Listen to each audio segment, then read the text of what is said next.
ces commerces pour les remettre ensuite à la location et d'avoir y compris la main à travers des appels à projets sur les commerçants qui viendraient s'y installer. Merci.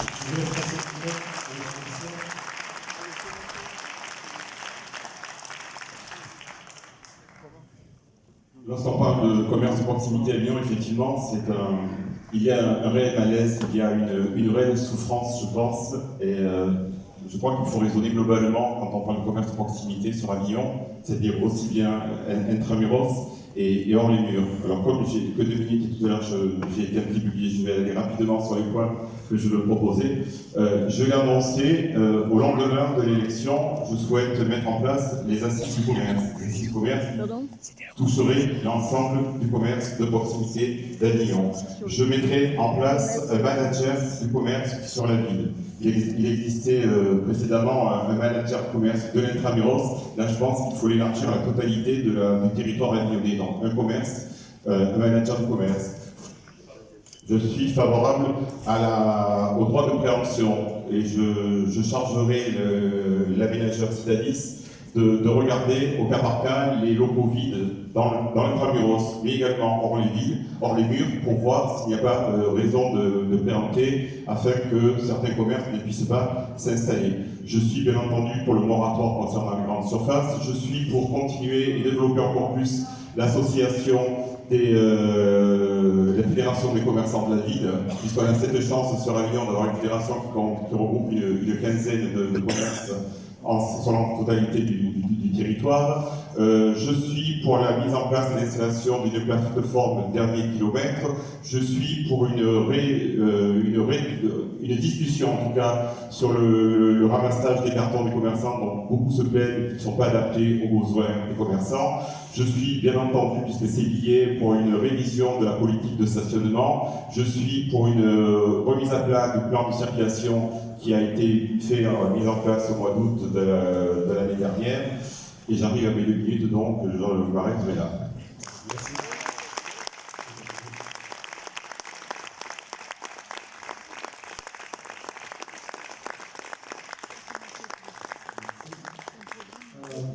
Alors moi j'y suis particulièrement sensible à cette problématique parce que, en tant que petit-fils de commerçant, notamment centre d'Avignon, c'est vrai que c'est quelque chose qui me touche particulièrement de voir notamment en centre-ville, mais pas que. On parle beaucoup de centre-ville, mais on sait aussi qu'il y a des zones de polarité commerciale, Saint-Ruf, on est 2 Euroclar, qui sont autant touchés que le centre-ville par la problématique en fait, du fait qu'on ne trouve plus de petites boutiques qui s'ouvrent comme on le souhaiterait. Donc pour nous, de manière assez concrète, on n'est évidemment pas pour une extension des zones commerciales. On pense qu'à Avignon, il y en a suffisamment. On doit pouvoir attirer les clients, notamment en centre-ville, je l'ai dit aussi. Et pour cela, nous souhaitons restaurer, en tout cas, la gratuité des stationnements entre midi et 2 pour permettre aux personnes de venir au moins se restaurer entre midi et 2 dans le centre-ville. Et le samedi aussi, permettre aussi aux commerçants le samedi de pouvoir avoir un afflux de clients conséquent. Nous envisageons également d'avoir une politique de préemption par rapport aux locaux vides, des beaux commerciaux, et l'idée étant de pouvoir faire une sorte de pop-up store, c'est-à-dire proposer pendant 1 an, 1 an et demi à des commerçants de s'installer en leur proposant des salaires à loyer modéré, et au bout d'1 an, 1 an et demi, en fonction de leur niveau en tout cas d'activité, on pourrait repasser à des loyers normaux. Soutenir l'activité du manager de centre-ville aussi, mais pas que sur le centre-ville. C'est comment aujourd'hui aussi on travaille sur ces zones de polarité commerciale que j'ai évoquées tout à l'heure pour les développer, permettre de développer leur attractivité. Et comme vous le savez, une ville qui est attractive, c'est aussi une ville dans laquelle on peut circuler librement, c'est assez facilement. Donc tout le plan de circulation doit permettre à une vraie fluidité en matière d'accueil des clients à Avignon, et en notamment proposant des parkings relais et des transports idoines. Et puis Internet de là. Formidable, merci. Alors, vous dites, Marie-Pierre, qui a bien du courage, parce que la prof elle est en plein courant d'air, elle est frigorifiée. Donc, alors, Pour redynamiser le commerce de centre-ville, il faut d'abord pouvoir y accéder. Donc ça, c'est essentiel. On en a parlé avant moi. Moi, je suis pour une remise à plat de ce sens de circulation, et notamment à travers un référendum d'initiative locale, de façon à ce que les personnes soient consultées et qu'on tienne compte du résultat qui sera obtenu. Donc ça, c'est une première chose. Deuxièmement, il faut donner envie d'aller en centre-ville. Donc il faut embellir la ville, lui donner de la couleur, avec davantage de fleurs, des arbres. Certes, il y a eu des travaux, c'est très bien de les avoir faits, mais c'est, à mon goût, beaucoup trop minéral. Ensuite, en ce qui concerne les stationnements, il faut pouvoir stationner également facilement. Donc, je suis également favorable au stationnement gratuit les samedis après-midi, entre midi et 2, et éventuellement le mercredi après-midi. Pour ce qui est des commerces eux-mêmes, je pense qu'il faut travailler sur la propreté et la sécurité. Pour avoir rencontré, j'ai rencontré un certain nombre de commerçants la semaine dernière, donc j'ai fait déjà quelques rues et je compte continuer dans la semaine. Et les commerçants disent qu'ils se plaignent d'un manque d'affluence dû notamment à cette difficulté d'accéder au centre-ville, cette difficulté pour se garer, mais également la propreté, le manque de sécurité. Donc là, il y a beaucoup de choses à revoir. Et puis, je pense qu'il faudrait donner plus de place à l'artisanat d'art. L'artisanat d'art, notamment pour remettre au goût du jour, remettre en valeur les vieux métiers par rapport au Palais des Papes. Et puis, nous sommes une ville d'art et de culture, donc il y a certainement possibilité de dynamiser les commerces en proposant quelque chose d'attractif, quelque chose qui n'existe pas ailleurs. Et ça donnera envie aux Avignonnais, aux touristes d'aller au centre-ville, et de fait, ils pourront également fréquenter les autres commerces. Merci, parfait. 57. Donc, alors, tout d'abord, vous avez parlé des marchés provençaux, puisqu'il y a le congrès des marchés sur Avignon. Donc, nous soutiendrons les marchés, et notamment les marchands ambulants, en les rencontrant régulièrement et en revoyant justement certaines problématiques sur le marché. Concernant la requalification urbaine, oui, on est favorable, mais pas de gentrification et le maintien de loyers modérés et ne pas envoyer les gens très loin de leur vie actuelle ou en tout cas de leur repère. Nous refusons l'ouverture de zones commerciales le dimanche et nous sommes heureux que dans le cadre du SCOT, du schéma de cohérence territoriale, il est prévu qu'il n'y ait pas de développement de zones commerciales. Nous soutiendrons les commerces, ou en tout cas les commerçants, à travers la démocratie locale, démocratie délibérative. Ils pourront prendre des décisions. Et concernant par exemple le plan de circulation, on aurait fait voter les gens, les commerçants, pour la question du sens de circulation. Concernant le parking des Italiens, nous souhaitons l'augmentation du nombre de places avec, sur le fond du parking, pas où il y a les arbres, mais au fond, un parking à étage municipal, c'est-à-dire géré en régie directement par la ville, et des transports efficaces et gratuits, comme actuellement il y a déjà la navette, mais maintenir et voir avec les commerçants quels sont les horaires de ces navettes. Ensuite, concernant la possibilité pour la ville de préempter ou de réquisitionner des immeubles ou des commerces, nous souhaitons le faire pour permettre la location à de jeunes créateurs d'entreprises avec le développement de l'artisanat et de galeries d'art sur le centre-ville, donc créer éventuellement une rue d'artisanat, soutenir cette forme d'artisanat qui rapporte, j'allais dire, qui fait briller la ville et qui rapporte de l'argent à la ville. C'est important, justement, durant les sports. J'ai fini les 2 minutes. Merci. Merci.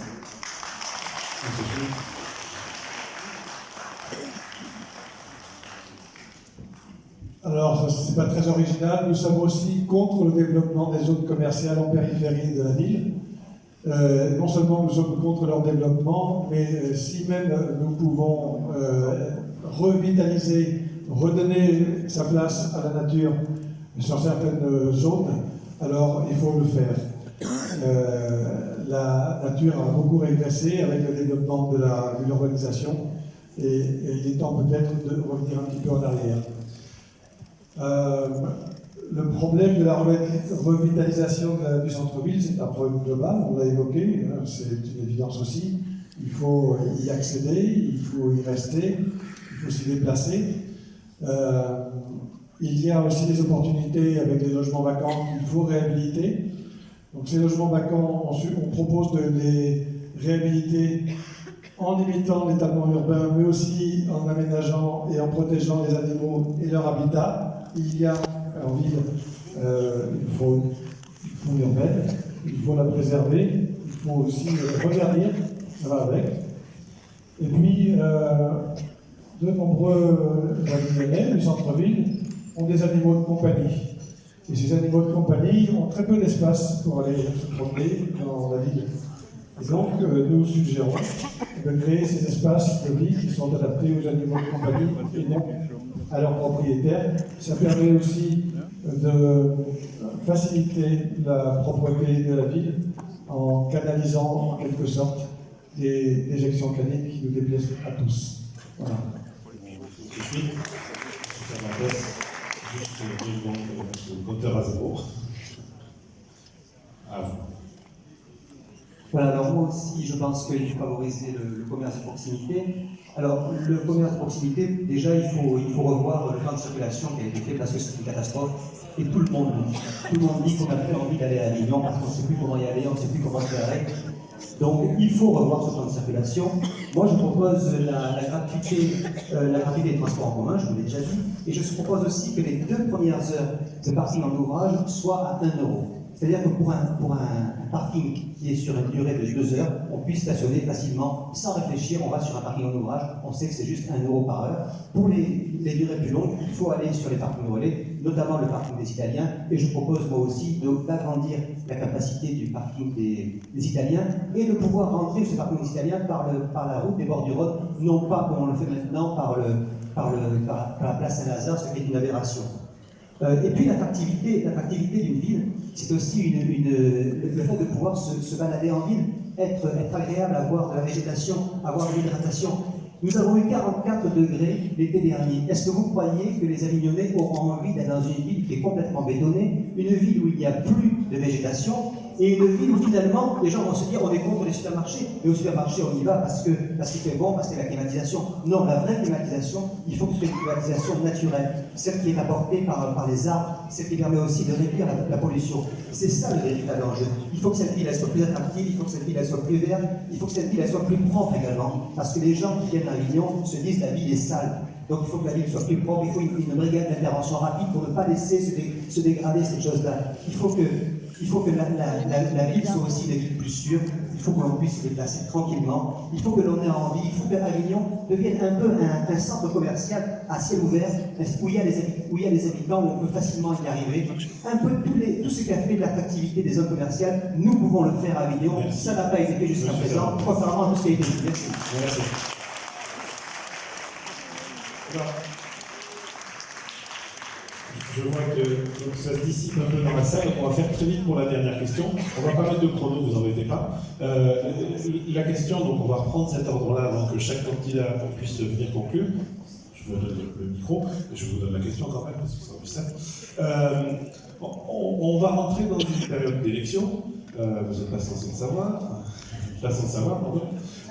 Vous demandez déjà, effectivement, on va faire marquer. On a évoqué, j'ose pas faire le test de savoir qui habite dans les Bouches-du-Rhône, qui habite dans le Gard ici. On nous dit chaque fois que c'est pas de la compétence des communes, effectivement, mais on est dans un bassin de vie qui a un territoire qui ne correspond pas à la réalité de ses frontières administratives, on va dire, qui ne correspondent pas à la réalité de son bassin de vie. Qu'est-ce que vous pouvez faire, vous, en tant qu'élu? Alors, on a évoqué la Léo qui est un parfait exemple, mais on pourrait évoquer les bus de la région Occitanie qui débarquent des voyageurs à Villeneuve mais qui ne peuvent pas en prendre. Vous avez des salariés qui voudraient venir du nord des Bouches-du-Rhône, mais il n'y a pas de bus parce que c'est pas effectivement la même intercommunauté. Ça pourrait être pire, effectivement, il peut être avalé par la métropole marseillaise. Il y a un ersatz de dialogue qui a l'air d'avoir été mis en place, notamment suite à l'arrêté interdisant les camions sur la rocade entre la commune de Château-Renard et quelques communes du nord des Bouches-du-Rhône. On a vu ça cet été, plus récemment, pardon, avec le transit sur la Léo. Quelles sont les solutions que vous pouvez porter, sachant que c'est très difficile de bouger des frontières, administrative, mais qu'on vient d'y arriver à la gare de Dapt. Je ne sais pas si vous avez suivi ça, pour un restaurant qui était à cheval sur 2 communes, et pour faciliter son projet d'extension, on a réussi à bouger la frontière. Et un peu moins récemment, mais il n'y a pas si longtemps que ça, il y a quelques mois, une commune en Normandie a réussi à changer de département. Donc, est-ce que, en tant qu'élu, ou futurs élus, est-ce que vous êtes prêts à relever ce défi de mettre ce sujet sur la table, même si c'est quelque chose qui sera très compliqué, je vous le conseille. Alors, très court, hein, voilà, il n'y a pas de chronomètre, mais allez. Moi, ce que je proposerais, c'est de partir sur une intercommunalité de projet. Parce qu'en fait, je pense que l'écueil qu'on n'a jamais réussi à franchir, c'est qu'on pose tout de suite la question de la gouvernance, et notamment de la gouvernance politique. Et donc, nécessairement, chacun a envie de rester chez lui, parce que quand on est à la tête d'une interco, bah oui, c'est aussi à la tête d'un certain pouvoir. Et moi, ce que je propose, notamment avec les communes du nord des Bouches-du-Rhône, c'est de dialoguer avec elles sur un certain nombre de projets. Et je pense que l'un des projets qui peut être proposé, c'est celui des mobilités. Est-ce qu'il est normal que les bus Horizon, en tout cas les bus gérés par le Grand Avignon, tant que ça ne revient pas en maîtrise publique, vont jusqu'à Velleron, mais ne vont pas à Rognona, par exemple. Est-ce que c'est normal aussi finalement qu'on ait des difficultés à faire sortir le projet de parking relais qui est prévu nord des Bouches-du-Rhône, parce que justement on n'a pas forcément une entité pour chapeauter en fait cette volonté de projet commun et collectif. Sur l'arrêté anti-poids lourd, vous l'avez évoqué, c'est vrai que moi à un moment donné j'ai rencontré les maires du nord des Bouches-du-Rhône, puisque mon idée, c'est évidemment pas d'interdire les poids lourds sur la rocade pour les reporter au nord des Bouches-du-Rhône. De toute façon, la pollution atmosphérique qui est liée à cette circulation de poids lourds aujourd'hui, qui bien sûr impacte en premier lieu les 25 000 habitants de la rocade, mais de l'autre côté, on sait que cette problématique, elle est également forte. Et donc, c'est en commun, parfois on arrivera à faire de ce grand territoire un territoire zéro circulation de transit de poids lourds, en repositionnant ces poids lourds sur les autoroutes, eh bien qu'on fera reculer effectivement de manière significative la pollution atmosphérique et donc la qualité de vie au sein de notre bassin de vie. Donc c'est pour ça qu'à l'exemple l'exemple de l'Italie qui sait très bien faire ça, voilà, c'est cette intercommunalité de projet que je propose. Il y a aujourd'hui la possibilité de la construire parce qu'il y a une entité qui s'appelle les pôles métropolitains qui invite les intercommunalités à se rassembler autour du projet. Et c'est comme ça qu'à mon avis, on pourra enfin franchir les frontières. Donc sur des projets intercommunaux. Merci. Monsieur Pissière.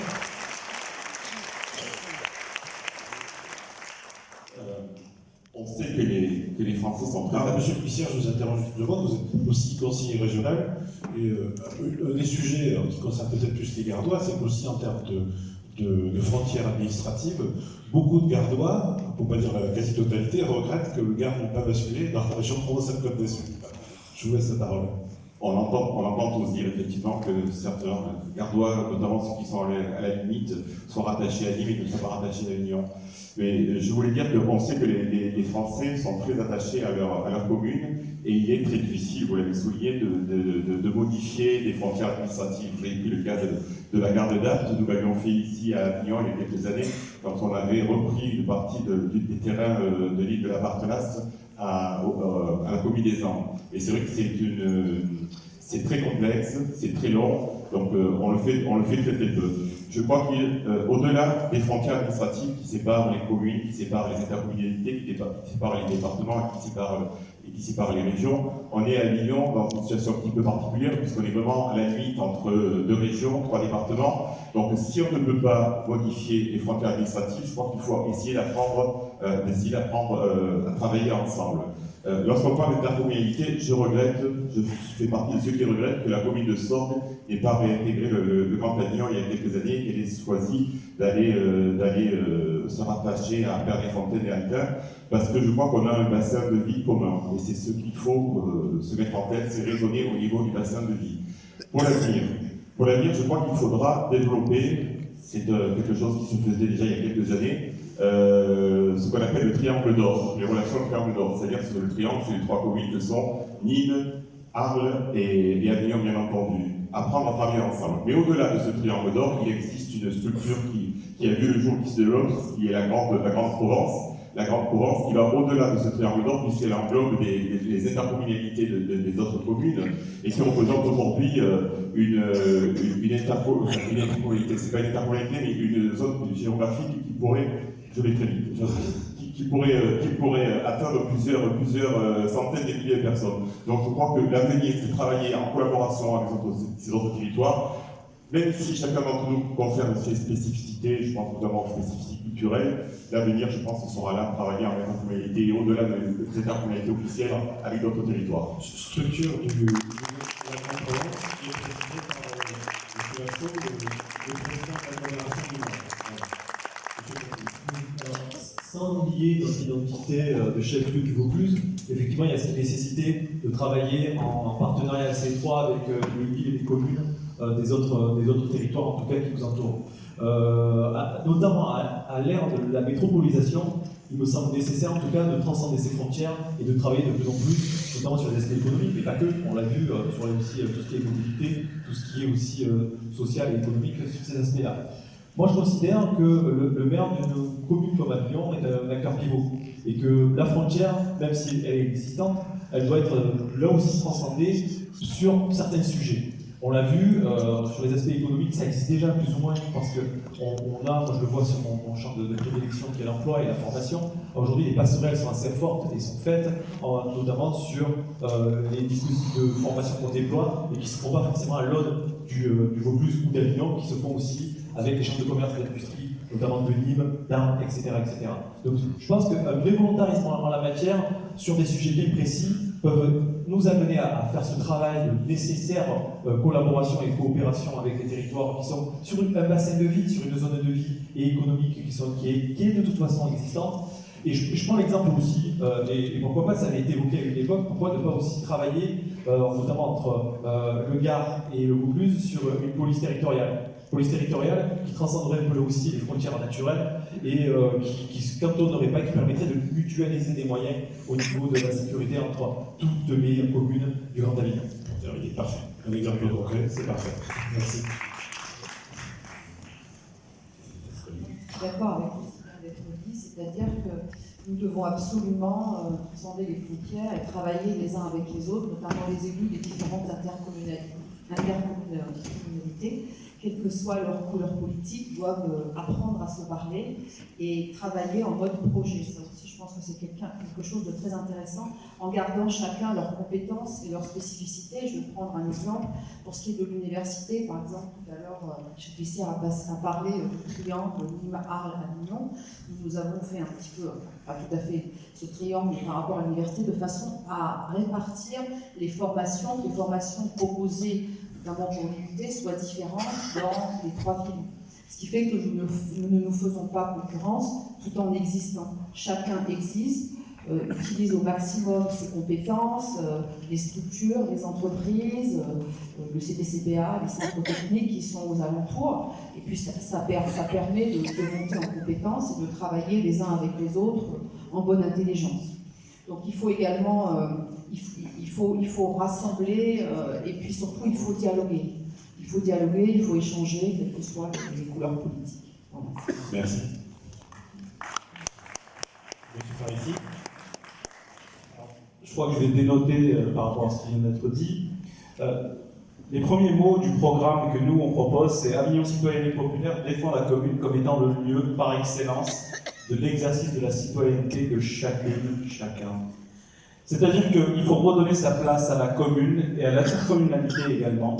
Alors venir nous parler de métropolitanisation, donc les métropoles, c'est éloigner encore le citoyen des lieux de pouvoir. Éloigner le citoyen pour quoi faire? Pour une chose, pour redistribuer de l'argent aux lobbies, aux multinationales, faire des délégations de services publics comme pour la question de l'eau. Et c'est sur ces questions-là, on donne tout le temps au privé, on nous parle tout à l'heure de partenariat public-privé, etc. Je n'ai entendu que de la bouillie macroniste, et ça fait mal. Ça fait mal parce que, à mon sens, il faut reprendre le pouvoir. Et comment reprendre le pouvoir? C'est redonner aux citoyens leur place centrale dans le cadre démocratique, à travers des commissions participatives délibératives, Mais concernant les autres communes et les intercommunalités, il faut être dans la coopération, pas la collaboration, j'aime pas le mot collaboration, mais je préfère coopération. Il faut être dans la coopération, mettre en place des parkings relais, effectivement, au niveau du Gard et au niveau des Bouches-du-Rhône, travailler avec eux sur la question du transport. La question du transport, elle est essentielle. Je pense qu'on peut agir. Et je ne sais pas si vous avez remarqué, le Grand Avignon, il est sur 2 départements, sur le Vaucluse et le Gard. Donc il y a déjà des transports interdépartementaux. Il faut le développer également avec le nord des Bouches-du-Rhône. Il faut y travailler. C'est un travail qu'on peut faire. Alors, un mot pour finir. Oui, je vais finir. Donc, nous, on est pour la coopération, la solidarité et l'horizontalité en matière, dans toute matière, avec les administrés et les collectivités. J'en ai fini. Merci. Oui, Oui, merci. Après. oui, donc je vais rejoindre sur un certain nombre de points ce qui a été dit avant. Il faut en effet transcender les frontières administratives parce qu'elles sont des freins au développement collectif. Et par contre, on ne peut pas ignorer la difficulté que l'on a à faire travailler ensemble des collectivités ou des villes qui ne souhaitent pas forcément travailler sur tout. Donc si on veut être un petit peu pragmatique, il faut commencer par un bout. Et je pense que le sujet du transport est un excellent sujet qui concerne beaucoup de monde. Tout le monde a y gagné et il faudrait commencer par se concerter sur cette question du transport à organiser entre les différentes cités du bassin économique autour d'Avignon. Voilà. Merci. Donc on a compris que la mobilité était un des sujets importants pour éventuellement créer ce territoire. M. Cervantes. Là, moi, je vais surprendre personne en disant que je le pense également. Parce que, évidemment, le bassin de vie d'Avignon englobe les communes du nord des Bouches-du-Rhône, c'est une évidence. Donc il faut réfléchir à une structure de transport qui prenne en compte à la fois les transports en commun sur la route, mais aussi l'étoile ferroviaire. On a une étoile ferroviaire à Avignon, et il faut qu'elle soit prise en compte dans cette réflexion. Je pense à une régie des transports qui soit sur le bassin de vie d'Avignon. Et puis, je vous ai parlé de la gratuité des transports en commun au début. Moi, je suis convaincu que c'est aussi un moyen de faire pression sur les habitants de ces communes-là. Parce que si eux savent que sur un territoire, il est possible d'arriver et de pouvoir avoir la gratuité des transports en commun, ils vont peut-être influencer aussi leur maire pour leur dire, eh bien, rejoignez un bassin de vie où il y a la possibilité d'avoir un transport en commun gratuit. L'autre point de coopération, et moi j'y vois un intérêt important, c'est sur les énergies renouvelables. Il y a la possibilité aussi de créer un groupement de production d'énergie renouvelable où on inclut à la fois des communes du Grand Avignon et des communes au nord des Bouches-du-Rhône. Et puis, je dois dire aussi que nous avons un point commun, nous l'avons dit, nous ne souhaitons pas que l'aire urbaine soit traversée par des poids lourds. Le transit des poids lourds, ça ne profite à personne. Ça profite à qui? Ça profite simplement aux poids lourds étrangers qui vont traverser les aires urbaines. Ça n'est plus possible. Donc nous souhaitons qu'il y ait un véritable contournement d'Avignon. Et les poids lourds n'ont rien à faire sur les aires urbaines, que ce soit à Avignon ou que ce soit à Château-Renard. Les poids lourds, on les remet sur l'autoroute. Ils passent soit par Arles, soit au nord avec un petit contournement pour relier l'autoroute A7 à l'autoroute A9, juste en dessous de Orange. C'est là la vraie solution. Merci. D'autant plus que je vais vous laisser la parole. Voilà, on va passer donc à la fin de ce débat. Chaque candidat va venir au micro sur sa table, comme il le souhaite, et à 1 minute 30 maximum, c'est ça, pour 1 minute 30 maxi, pour présenter sa vision d'Avignon, son ambition pour Avignon. Monsieur Cervantes, on reprend l'ordre de la préfecture. Bon, alors, moi je vais vous parler des 7 grands marqueurs que nous avons dans notre tract, qui sont les marqueurs qui sont importants pour nous. Donc je vous l'ai dit, la gratuité des bus et du tramway pour tous, en améliorant la qualité du transport.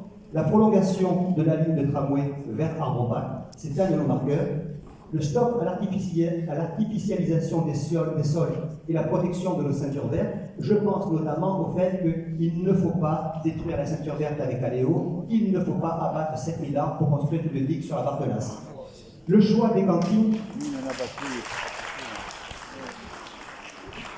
Le choix des cantines qui doit être 100% bio et 80% local, avec le choix d'un repas végétarien. Je suis sûr que mon collègue s'appréciera. Un repas végétarien tous les jours. Ça doit être un repas républicain. Actuellement, il y a le choix entre un repas avec porc ou un repas sans porc. Nous voulons un repas républicain et un repas écologique.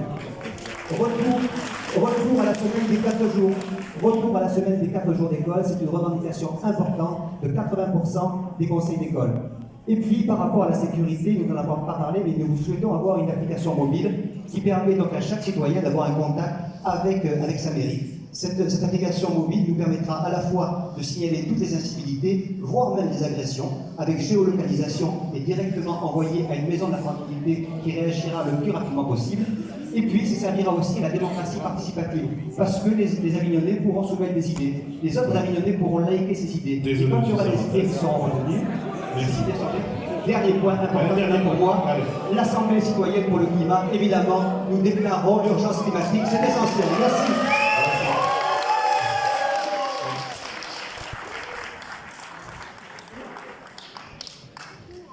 À vous, monsieur Schmitt. Alors, la tablette ne fonctionne pas, mais c'est sur le portable maintenant, 1h30.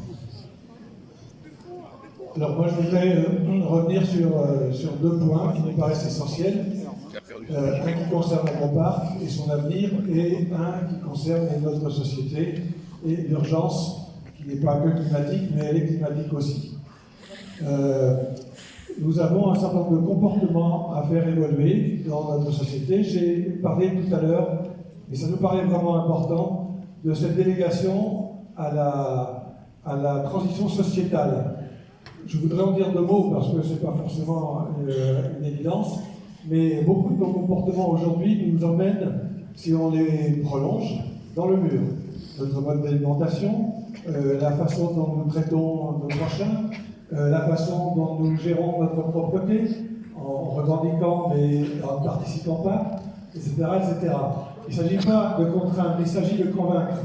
Et c'est un travail fondamental si on veut que derrière les mesures qu'on prendra pour mettre en place des moyens, si on veut que ces mesures soient durables.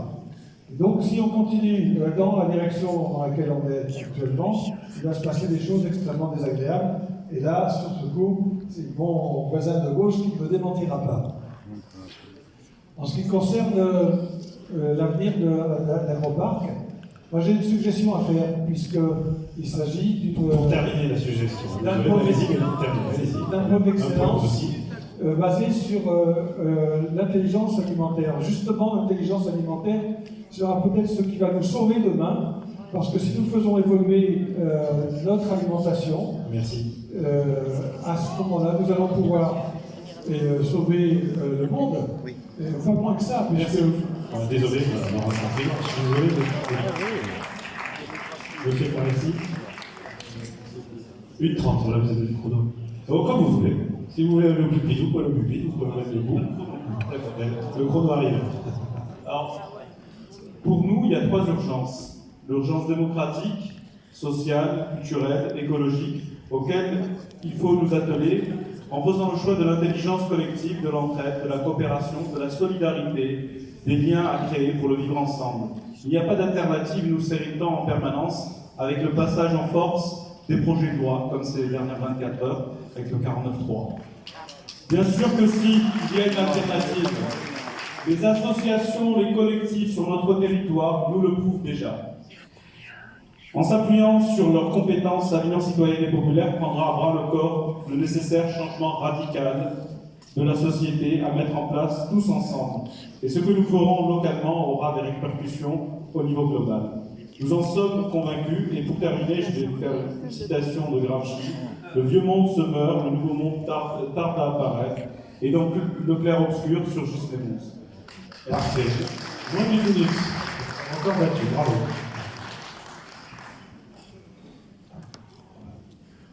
Oh, ça fait peur. C'est pas grave. Non, non. Moi, je représente une liste composée d'Avignonnaises et d'Avignonnais, et Montfavet est particulièrement bien représenté parce que nous avons constaté que c'est un quartier qui est délaissé, il y a beaucoup de choses à faire, notamment nous n'avons pas parlé d'agriculture, mais il y aurait beaucoup de choses à dire à ce niveau-là. Donc, en ce qui me concerne, je propose une gestion rigoureuse, transparente des fonds publics, le respect des hommes, des institutions, l'écoute, le dialogue, donner la parole aux citoyens. Je prône l'éthique, la transparence. Je suis une femme engagée qui porte un projet. J'ai autour de moi des personnes qui ont des valeurs. Et autour de ces valeurs, je ne vends pas une marque, mais je vends le dynamisme économique de notre ville. Je pense que c'est essentiel. Nous sommes à un tournant. Soit nous arrivons à dépasser les problèmes que nous rencontrons actuellement, soit Avignon va décliner.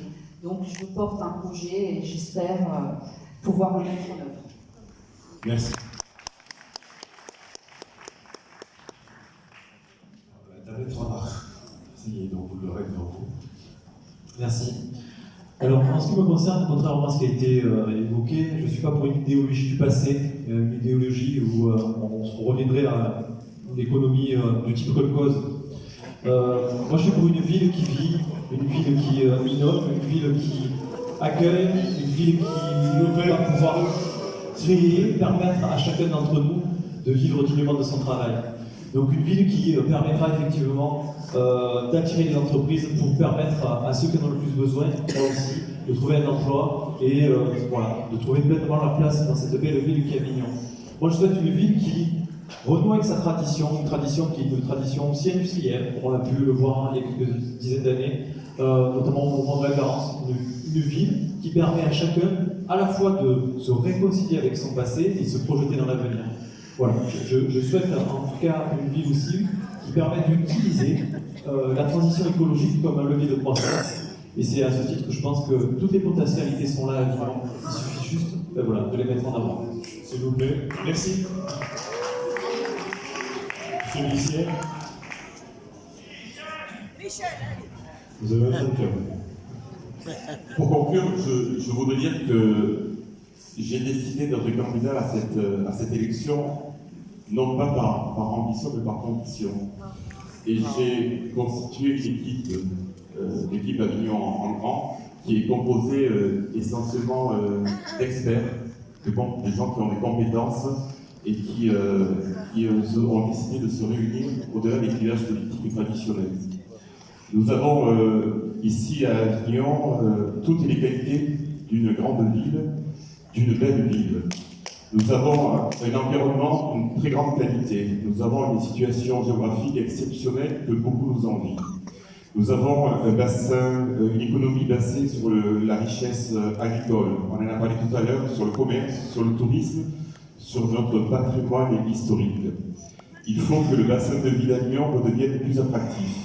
Je veux, avec l'équipe qui m'entoure et qui a accepté de partir avec moi, m'engager pour qu'Avignon, ville moyenne, on vient d'en parler il y a quelques minutes, entre deux métropoles que sont Marseille et Montpellier, retrouve les conditions de son attractivité, dont les priorités sont bien entendu la circulation, l'habitat, l'environnement, l'écologie, la propreté, la sécurité. Je veux tout simplement replacer l'humain au sein de cette ville. Je veux tout simplement repasser la communication, l'échange et le dialogue dans le quotidien de cette ville. Merci.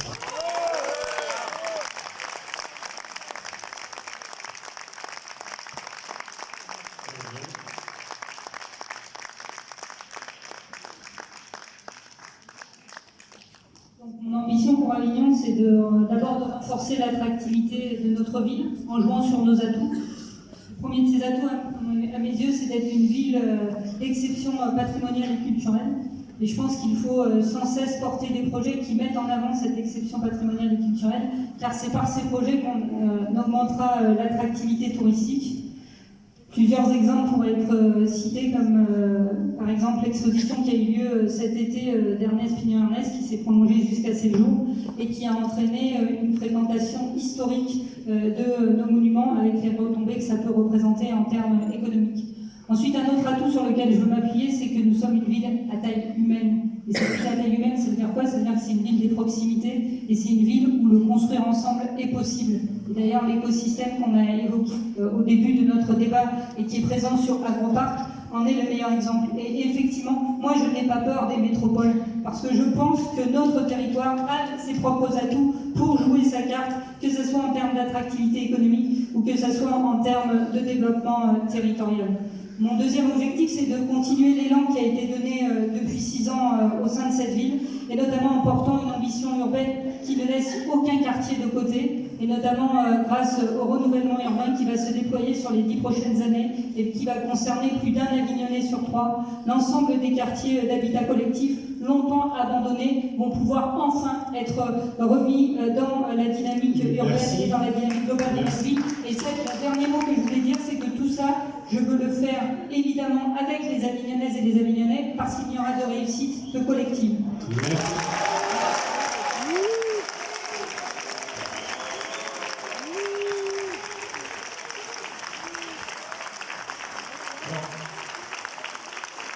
Avant de donner la parole à Armand qui va clôturer cette soirée, parce que c'est la puissance habitante, je tenais à dire 2 choses. D'abord, je voulais qu'on félicite les candidats pour la tenue, et le public aussi, parce que vous aviez le droit de vous manifester, mais vous l'avez fait de manière plutôt cordiale, je trouve.